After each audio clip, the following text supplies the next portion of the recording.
সন্দ্বীপে ঝুঁকিপূর্ণ কালভার্টে বড় গর্ত, দুর্ঘটনার আশঙ্কা। ইলিয়াস সুমন, মাল্টিমিডিয়া প্রতিনিধি, সন্দ্বীপ।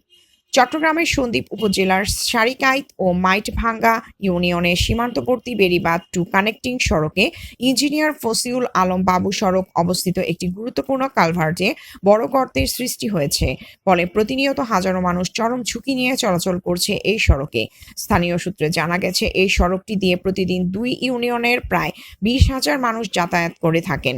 কালভার্টের মাঝখানে বড় গর্ত সৃষ্টি হওয়ায় যান চলাচলে মারাত্মক বাধা সৃষ্টি হচ্ছে। বর্তমানে গর্তের পাশ দিয়ে শুধুমাত্র রিকশা, বাইসাইকেল ও মোটরসাইকেল কোনো রকমে চলাচল করতে পারলেও বাস, ট্রাক বা অন্য বড় যানবাহন চলাচল সম্পূর্ণভাবে বন্ধ রয়েছে।